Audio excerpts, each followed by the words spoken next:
How do you prepare for a hunt? Well, if you're like me, don't forget your underwear. All that on Gun Talk Hunt. I'm KJ. You found the right place. We go all over this little blue orb, sharing stories and tactics about chasing wild game. Now, let's get on the hunt. Welcome in, all you Gun Talk hunters. I'm your host, and today's show is brought to you by Range Ready Studios, Vortex, and Hodgdon Powders. And today's show, we're going all the way from Utah to Minnesota. We're all over the country. And we've got Mike McNett of DoubleTap Ammo. We've got Matt Johnson of Gun Talk Media and John McAdams of the Big Game Hunting Podcast. He's back with us. Now, we're talking about prepping for the season. And what does that look like? Now, we've got two guys on here that travel to Africa quite a bit. They are international travelers, Mike McNett and John McAdams. And then you got the stateside dwellers that really hunt all over the country. And, all of the guys, really. They're all hunters. So we're going to jump in first with Mike McNett and talk with him a little bit about what his prep looks like before a big hunt. So, Mike, welcome to the show. What does your prep look like? Thanks for having me on, KJ. It kind of depends on the hunt, but one thing that's universal for me that you'll find every time I go hunting, whether it's deer hunting with my son or whether I'm going to Zimbabwe, it is first of all I have to choose the gun and the ammunition that I want to use. I want to sight it in, and I want to get it set for exactly how I want to use it and at what range I want to use it. Memorize that, get that down. I'm a ballistics guy, so it's the number one thing for me. And then I do that early. I'll do that for a big hunt, expensive hunt. I'll do that months ahead of time. For a deer hunt, it may not be quite as long, but right. Then I'll practice. I'll practice with that combination. Once a week, all the way through. The other for there's this subject's too big for a quick response, but if we're going international, then I have to start worrying about paperwork, flights, things like that. Getting your outfitter on board with, getting you on board with local regulations if you've never been to some place like Zambia or something like that. And then you got to start doing that a year ahead of time. At least that's the way it works really good for me, to not have to have a lot of snafus. You need to make sure that you're in decent shape. I know some of us older guys, KJ, not you quite yet, but some of us older guys, we tend to, in the wintertime get a little soft maybe, and then we need to make sure we can bust our butt when it comes time to hit the ground. So you got to make sure you do that as well and take care of your body, because you don't want to go on a hunt, whether it's hogs in Texas or whether it's somewhere in South Africa. You don't want to have to waste everyone's time and money and effort because you can't get out of bed the next morning. So there's a lot to it. I don't know how much time you got for me here, but we definitely like to make sure that the gun is right, and make sure that now if it's a dangerous game hunt, I practice a little differently than if it's a plains game hunt or if it's a hog hunt or a deer hunt. So a lot of practice that people do when they say it's practice, they'll get on a bench and they'll shoot. Well, that's not how you hunt. So that's how you sight. That's how you make sure your gun's sighted in. But I want everybody to hear that getting a good group off the bench is fantastic, but it is not how you're going to shoot when it comes time. So if you're going to shoot off shooting sticks, you should have shooting sticks at the range with you. If you're going to shoot off improvised, kneeling, standing, laying down prone, whatever that is, you want to practice with those, and you want to have a backup, because you're not always going to be able to get prone in the field. There's going to be something in the way. And I like to get up on shooting sticks no matter what, because that's one thing you can almost always count on being able to use. And then I was just kind of touched on it with dangerous game. If you know you're going to be, hunting buff, or you're going to be hunting hippo, or you're going to be hunting lion, or whatever it is, I like to practice, and I'm kind of, I don't know, maybe I'm in a different spot than some, because I'm way out here in the middle of nowhere in Utah, and so you can go Right. do what I want, and I don't have to be on a range in New York City, so it makes it a little easier for me. Yeah. But I like to practice with my gun in the state it's going to be in the field, and I like to practice with it. Let's say if it's going to be in my hands, it's going to be in my hands. If it's on my back, it's going to be on my back. Yeah. And I liked it. It's kind of a funny little thing, but I started doing it with my kids 15 years ago, and it really has been really good.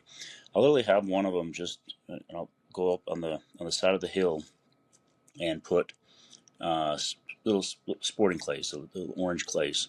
Right. Put them out at distance, 25, 30, 40 yards, sometimes 50, depending on where I'm walking. And I don't get to see them. I'm just walking. I don't. They're up there where I can see all of them once I turn around. And I'll walk through the bush, and then have them tap me on the shoulder and say, "Look out." We call it the lookout. It's fun to do with the kids, by the way, but it is very effective. And screams "look out" at me, and later on when they got older, I told them to literally scream in my ear, get the adrenaline up, and then I go from whatever state of readiness I'm in to on target shooting 3 shots and try to get 3 clays. Okay. And it is a very effective tool for sharpening you up. No matter how sharp you think you are, that will show you that you need a little practice if you haven't been doing it already. I used to do it with gallon jugs when I was a little kid, hanging from the juniper trees. But this is much better than that, because they're smaller. Right. And like I've told you before, when I shot that buff charging on me, that clay was about the right size for where I needed to hit in his. To dome them. Yeah, Man. and it practices you to be quick and move, and when the pressure's on. So Yeah.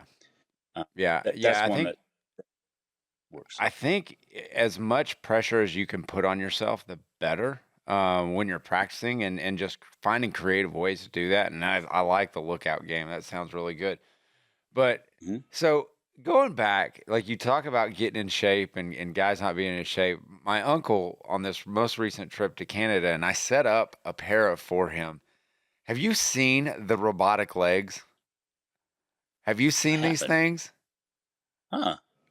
Like, What so is. basically it fits around your waist, and you have like 2 bars coming down basically your femur, and then it straps right above your kneecap, and it's like it assists you, like, and so you can turn it on different powers, and like as you're lifting your legs, it feels that motion and engages a motor and helps you lift your legs down. It was the oddest feeling. I felt like I could probably run like Usain Bolt. I felt light as a feather. So you are light as a feather. Okay. What are you talking about? Do what? I'm not as light as a feather. And that's the thing. Is that I'm like, you know what? And he got it because, he likes to prepare kind of like what we do. He got it for the fall kind of almost heading into winter pheasant season and walking through the tall brush. And so, he straps that on his waist, and all of a sudden now it's helping his legs because he's 82 years old. Like, that makes sense. I think, like, man, a guy that's not as much in shape, you're in shape. You can go out and get in good shape. But guys that maybe have, like, knee problems or knee issues, or an injury came up and they're preparing for that hunt, something like that, like, that's kind of a game changer. And like, they're pretty sharp. I don't know. I was just sitting here thinking, and I was like doing a little research on my computer, and I was like, am I saying that right? But it's like called like it's like an exoskeleton type deal, and it's pretty cool. But it sounds like but you would have to. I feel like you'd have to get used to that. Like for sure. Just like shooting, getting under pressure and making the shot. Like, there's not many places out there that'll allow you to do stuff like that. And so, I mean, coming up with a game, and especially one that you can play with your kids, because that's always important, Yep. is an easy way to do it. Yeah. Another one that this my dad did when we were kids, and it does work, is to kind of simulate the pressure when you're on the sticks or when you're on a tree branch or whatever you're at, depending on what type of range you're at, and just having someone talk to you the whole time and distract you while you're trying to shot. The range, if you were at a range, they wouldn't have any problem with that because people talk at the range all the time. But screaming and grabbing and stuff, that's not going to work at some ranges. But but talking to you and saying, hey, let's look at that beautiful 12 point and blah blah blah blah, and just getting in your head while you're trying to shoot, getting this pumping a little bit more, getting used to that, or getting used to trying to calm that down. Right. That's another one that is not necessarily a dangerous game, but it's fantastic for the guys. I mean, everybody gets a little bit of buck fever. Come on, if not, probably shouldn't be out bothering to hunt. I mean, for me, the biggest thing that I really enjoy being when I'm out hunting nowadays, it's different than when I was 15 or 20 or 25 years old. Thing is, hey, a lot of times with my kids, and right. I want to see them get excited, even if I'm the one shooting. And it's the hunt before. It's not. Hey, look at this animal that I just shot. Yeah. It's the whole process that begins with practicing beforehand, and then it ends, handshakes and pictures after hopefully a decent animal's down. But that whole process is something that some people get lost in. The preparation and the hunt when you're actually out, putting your boots on the ground, it is more important than actually the shot. And you want to be prepared for the shot, but you also need to be prepared to go out and enjoy and not look past that when you're hunting, because a lot of people, I think nowadays, get really hung up on the trophy, get really hung up on this many inches, many point, all this stuff. And let me tell you, I have some really cool trophies, and none of them are even close to being as cool as a fork horn I got with my oldest son. Right after this break, we're going to jump in with Matt Johnson. Mike almost read the script on where I want to take this conversation, because we're talking about preparing other people, especially kids, for the hunt. That's a whole new story on the other side of this break. Looking to level up your hunt and tighten up those groups? Well, look no further than Remington Ammo. Yeah, the stuff in the green box is super accurate, and they've got everything from hunting ammo all the way to NRL like match ammo. So check those out. Remington Premier, from Premier Tip AccuTip to match grade ammunition, all in that green box you love, you trust, and you adore. Find it all at remington.com. Tired of your range time being just mag dumps and Instagram flexing? Enter Range Ready Training, where Director of Awesomeness and everything else, Chris Serino, turns keyboard warriors into actual warriors. Or something like that. Pretty dang close, I would say. Yeah, the guy's been there, done that. Pistol, check. Rifle, check. Yeah, we got it all. Force on force, we do that every now and then too. Bring your bruises, instructor development. Welcome to the Thunderdome of learning. It's more than training, it's range ready, because real life doesn't come with a respawn button. Need a laser rangefinder that doesn't guess?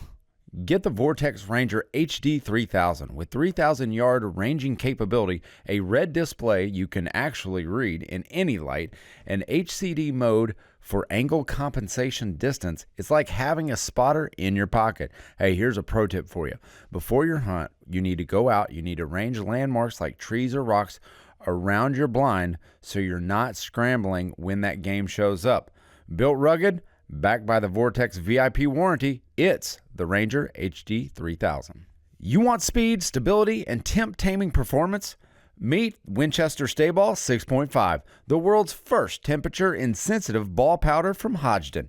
Great for 6.5 Creedmoor, 270 Winchester, and even your trusty old 30-06. Hey, here is a tip for you. This powder flows really smoothly. You'll get ultra consistent charges through your thrower, perfect for high volume reloaders chasing that precision. It's Stayball 6.5, smooth, stable, and smoking fast. All right, we're back. Gun Talk Hunt. And we are with Matt Johnson, all the way up into Minnesota, Gun Talk Media. Matt, we're talking about prepping hunting, and man, I get into Canada, and I've spent so much time prepping my kids for their hunt, like packing their clothes, like making sure, like, hey, do you have everything? Do you have the list that I gave you? Did you pack everything? I get up there and I forgot the following: all my underwear, and I forgot a belt. Well, and 2 magazines got confiscated at the border, but that's for another time. So yeah, like you spend so much time prepping other people and getting, your paperwork and everything else lined up. Dude, what is your process for prepping to take your kids hunting? Because I know you hunt heavily with your kids. What's that process look like? So my wife will say it's an addiction of rubber totes. So what I do, and I've had multiple look at me and just kind of look at me side eye a little bit, but I have everything in totes. So I've got my orange. So Minnesota here, you have to have blaze orange, and it's a large amount. So it's like I've got one tote of all the blaze orange goes in that tote, and it's got everybody's gear in there. And then I've got one tote that is all turkey hunting gear. And then the other tote is all camo for warm weather to cold weather, whether it be archery or whatnot else. So, and then right behind all those totes sits all the boots. So from, as Mike was talking earlier about, like, he's big on the gun side, I eliminate the equation of clothes just by, it's like, okay, it's all in there. Can we come home from camp? It gets washed. It gets put away. It's in there.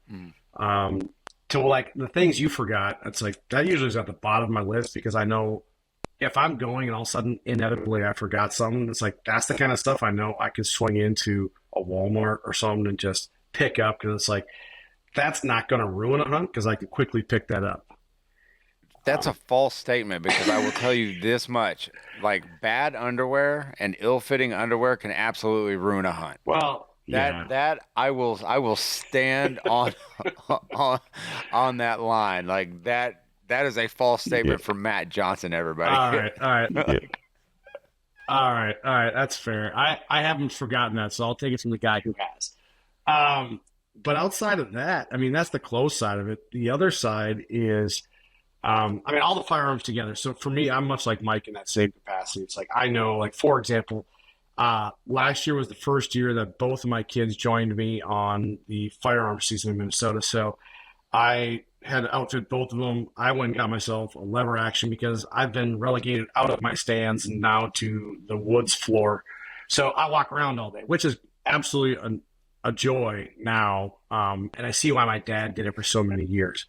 But to that end of it, it was a whole new. So I had the firearms set up in September. Yeah. We hunt in mid-November, so I had them all set up. But I don't have access like Mike does, like many people. And so we went to the range, and I made sure my kids practiced from a trigger time. So since my kids have been 10, they've been shooting on 22s, and I've been in their ear about it's breathe, release, squeeze trigger, don't pull trigger. It's all of that on a 22 or a 17 HMR where there's no recoil to worry about, right? And then we always end the session with the gun they're actually going to shoot in the woods. So they know exactly the firearm they're getting into, the noise, the recoil, etc. And then the week before we go back to the range, and they only shoot their firearm. So by the time we get up there, they're upset. Now, I've had a few more years in the woods than they have, so I shoot a lot of offhand. I'm not a guy who likes to sit shooting down, but both my kids have killed animals just sitting in tree stands. But to that end, we're on public land hang-on stands. We're not in box blinds. We're not in ladder stands. And so at the range, the kids get used to sitting offhand, sitting on a chair, but not actually on the bench with their arms holding. They're actually holding it up like they would in the tree stand. So I agree with Mike in that sense that you need to practice like you're going to hunt. And while it may not be the 100 yards, it's the trigger time and the comfort with the firearm. Well, man, I agree wholeheartedly with you guys, but I will say this. Like, you and I understand, and Mike understands, and John understands that we need to get our heart rate up. We need to feel that. That's why one of the big reasons why I compete in NRL Hunter is that I feel that pressure under that time. But I will tell you this, like, there was a buck last year that came out, and I had spent all this time prepping these kids on shooting positions and just dry fire practice, and then we'd go out and we do the same thing on the range, live fire. Yeah. And man, I couldn't figure out a good way to get those kids to understand, like, when your shot presents itself, you've got to break that shot quick. And that's the one thing, that's the one prep thing. That's the one thing when prepping, like, different people for seasons, whether it's an adult who's first time hunting or a kid, that you can't really, like, it's hard to prepare. It really is. Because he got behind that gun and I was like, hey, you better take this shot or that deer is out. Like, you've got to take it fast. And sure enough, that deer just goes, he was gone. And he had an opportunity like 2 or 3 times to shoot it. I'm with you. When we were at the range working with them, with my kids, they're right away, and it was very much teaching them. It's like, look, you're not going to get the crosshairs rock solid, so it's going to hover a little bit. But this goes back to the archery side of me, where it's like, look, you can't hold a bow rock steady, so you need to understand the rhythm of it and come around to it. And so getting them to understand that part of it. But my son in particular was the one where it's like, dude, you need to hurry up and pull this trigger. I'm like, you don't have 10 seconds. So, getting to go through that. And it actually, much like you, it bit him in the butt 2 years ago. So we have in Minnesota a youth season over in the middle of October when we have kids out from school. And of course, we've got a friend who planned a wedding right over the top of it. So that's got not really a friend, by the way. Well, it was my wife's friend. Let's just be clear. It wasn't, and I was obligated to go. So I got my son out. The miles we put on that weekend were pretty absurd, but we went out that morning and sat, and we had a deer. We actually had 2 deer come out, and he was tired and a little grumpy, and he saw it come out, and he just didn't. I'm like, you need to hurry up and do this, because if you don't, it's gone and it's over. Well, it was gone. Another deer didn't present itself. I'm like, dude, we got to get out and go to the wedding now. And then he was mad. But it was a real life experience, and now it's stuck in his head. Dude. Last fall, we come up, and a deer comes walking out of the woods, and that thing didn't make it 5 steps, and he was done. Yeah. So I mean, you can talk all you want, but until, and this goes for any hunter, really, it's until you get in the moment, you don't understand that the time, it seems like it slows down, but it really doesn't. So. Oh, well, yeah. No, I mean, repetition is the mother of all skill, as Chris Serino would say, and there's truth to that, but it's just hard to replicate it. But going into replicating the process, you talk about your packing process, and we'll kind of bring it around to that and the preparation that it takes for that. But, like, I'm one of those guys that has to touch everything like 10 times before I'm confident that that is all I need. And I'm constantly replaying scenarios in my mind. Maybe it'd be just easier if I just had an entire checklist, but I feel like I would pack too much if I had a checklist. I do. I have a checklist, and we bring a notebook up and leave it in the camper, and we think it's like, oh, you know what we need next? It's like, oh, you know what we need next year, or what we don't need, that sort of thing. And each of my kids now have their own backpack for their stand, and they are in charge of that. Now, granted, I will say my daughter is 16 and my son is now 15, but they've each been hunting since they were 11. So it's taken years, but now they're at the point, it's like, here's your backpack, do you have, and they pack it up and they sit on the shelf next to mine. And so for me, I'm as prepared as I can, because we went dove hunting this year, and I literally was grabbing stuff at 10 o'clock at night to leave at 4 the next morning. And I just pulled my totes out, grabbed my backpack, and we were out the door. And I went through it all that night. I'm like, I've got everything. We're good. It's for that reason, where an impromptu hunt can come up and I can go. And so that's why, for me, it's like, I want to make sure all my gear is where it's supposed to be. Yeah. Man, I do that, and I should do the tote thing. And I have totes, I have bags, like I have all this stuff, and it's like your orange tote for your blaze orange. Yep. I have a waterproof bag that it just all goes into. But man, it takes me time to touch I want to touch everything and know it's there. Yeah, I'm the same way. I make sure every piece goes into the bag because the orange tote just gets thrown in the camper because I'm like, I've got a camper in a truck, so it's like I'm not worried about space in that regard. But everything else is going into a backpack. It's like, oh yeah, it all gets emptied out, put back in, checked through for sure. Yeah, it's all a process. It's a fluid for me. It's fluid. Like I'm always thinking, and my wife always asks me, like, "Hey, like, why don't you just write it down?" And I'm like, "No, this is my process." She goes, "I don't know how you don't forget everything." And sure enough, I go off and forget my underwear. So, Yep. I mean, is she right? No, I'm not going to she's say not that. right. I'm not going to say. Definitely not going to say that. Yeah. But anyway, all right. Thanks, Matt. We're going to bring you back in at the end for your shot. Well, I want to jump over to John McAdams of the Big Game Hunting Podcast. I want to talk to him a little bit about, John, ammo. Like when you're traveling, and I'd love to get Mike's thoughts on this afterwards, but when you're traveling abroad, like how are you prepping your ammo? Like, and what does that look like for you? Yeah, sure thing. Those are really good questions. So it's kind of a multifaceted answer we have to have here. There's the actual like transporting of the ammo and doing things on the legal and admin side, and we'll talk about that. Then there's also just choosing what is appropriate for the hunt. Right. There's a lot of hunts you can go where a soft bullet like an ELDX is really great. Wonderful choice for an open country deer or antelope hunt or something like that. But hunting in thick cover, like where I hunt, deer, for instance, like out in East Texas, I think it's a terrible choice.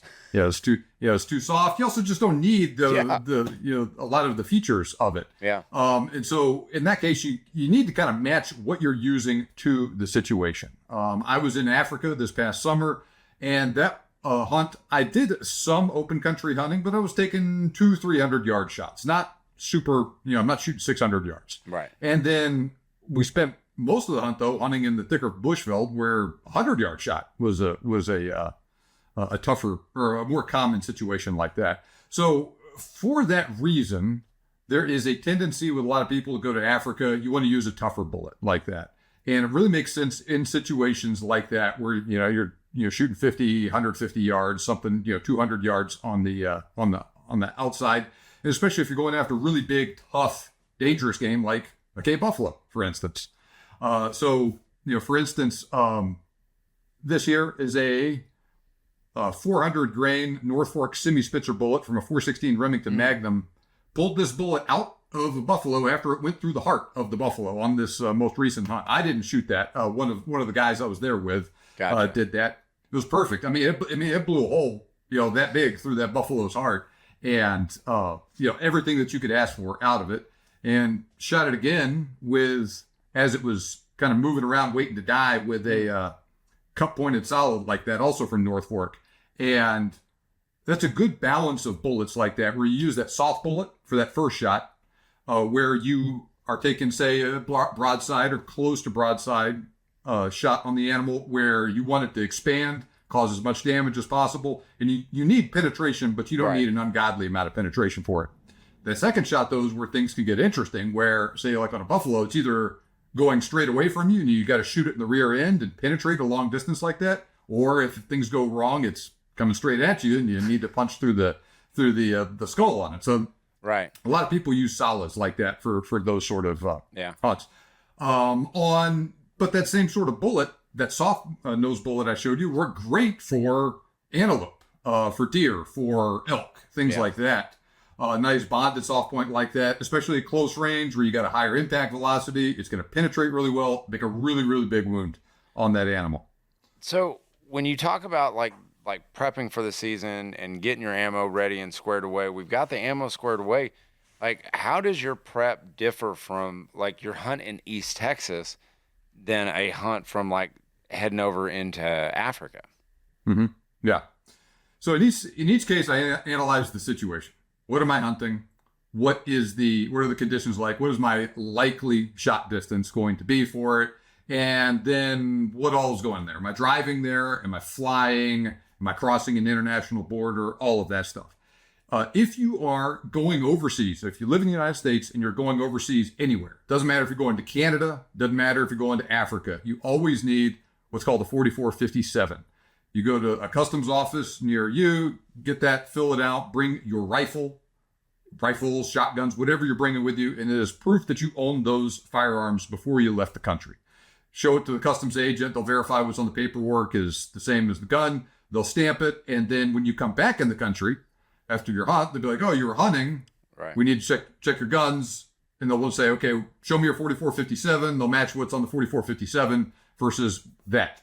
Now, every country also has its own specific paperwork and everything that is unique to that country. That if you're hunting with an outfitter, and usually you are, if you're hunting in a different country like that, you need to go through whatever hoops they make you jump through to get all that stuff sorted out. And they'll usually help you with that. In some countries, it's a little bit of a pain in the rear, and some it's Right. a lot.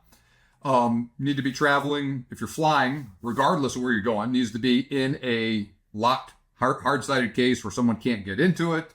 Some places make you have the ammo separate from the gun. Some places let you have it in the gun case. Like when I went to Africa, you take the ammo, put it in a locked, hard-sided container. Like a lot of people use a pistol container Okay. or a pistol box. Put your ammo in that. Put that in your other checked bag with your clothes and things like that. Whoa. Usually, you're That's- going to have. That's where I messed up. I went into Canada and I was driving, and he was like, "Hey, just a heads up." And he was very, very nice customs agent. And I did not realize that the ammo could not be with the firearm. Those two, cannot be together. So he was like, "Hey, just move this." And he put it in the back of the bed of the truck. So it's one of those little rules that I just was unaware of. But And if you're flying, you can have up to 11 pounds of ammo. yeah, So there is a limit to it depending on the airline. But all these things that you just, if you do your homework ahead of time and see what United or Delta's policies are on it and everything, and get that stuff sorted out, that saves a lot of stress when you get to the airport. Yeah. Well, yeah, on that end, there were so many things that happened on my Canada trip that it could be a whole podcast in itself. Like, it was a calamity of errors. So flying up United, I fly with a media card, and I get up to 99 pounds in a case, and it only cost me $50, which is awesome. Like, when you're traveling abroad and like you're trying to travel with gun cases, this was a domestic flight because I then drove up to Canada and then flew back on Air Canada. Well, because I did not fly up there on Air Canada, they have different rules than United. And I get up to the counter and I lifted the gun case up and it was 92.3 pounds. And the lady looks me dead in the face and goes, "You flew up here with that?" And I go, "Well, I flew up on United, but then I drove across the border." And she goes, "Oh, we're not taking that." And I'm sitting here. I mean, all the gear that's in there is gear that I have to have for every hunting season. Like, it's stuff that I've like purchased and worked hard for. And I'm like, "Oh crap." So I start throwing in like binos in backpacks and like all in the meat, like ice chest and everything. I started throwing all kinds of gear in. There was gear spread out everywhere. It was horrible. Awful. So check the airlines there and back. Oh, gosh, man. Yeah. And I've heard Air Canada ain't the best airline for customer service either. So I'm glad you sorted it out. Oh, no. They were great. Like Air Canada, like they're very, like, she waived some fees for me. She was like, "Hey, I appreciate you working with." They're the nicest people up there. But thanks for working with us. And I didn't charge you overages on those other two bags because they were quite a bit over. I mean, they just were. I think they ended up being around like 65 pounds or something like that. And she was like, "Usually we don't take them until they get to 70. So she was like, "If you can get close to that, we won't charge you." So it was nice of her to do that. But so do you have any gear that you prep for, and then that's just always in your like prep list, and that's always in your gear. Is there any gear that like you would tell the big game hunting podcast audience, like, hey, this is what goes with me every trip? Yeah, so everywhere I go, I even take this to the shooting range when I'm not hunting. I take my bino harness with my binos in it, and I have my bipod attached to the bottom of it, and it has a little pouch on the side where I have my windicator, and I keep my ear pro in there. So all I got to do is grab that thing, and and when I'm hunting, I put my tag in there as well. Yes. It's all that stuff is right there, and you just got to grab that. Yep. That's what goes with me. And I found a new one, like it's a Kafaru steelhead. Like, and yes, the steelhead, it's more dedicated towards those fly fishermen, but it's a bigger pouch and I can fit more in it. Not always a great thing, but I've absolutely loved that thing.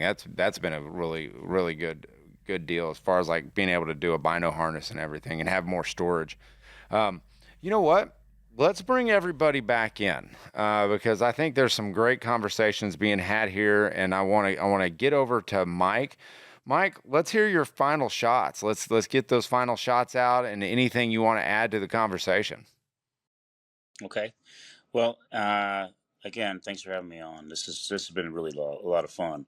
But I what what the other two experts here are saying is dead on the money. Like, I mean, how can I add to what they've already said, other than some details about what I've done personally, and know your terrain of where you're going to go.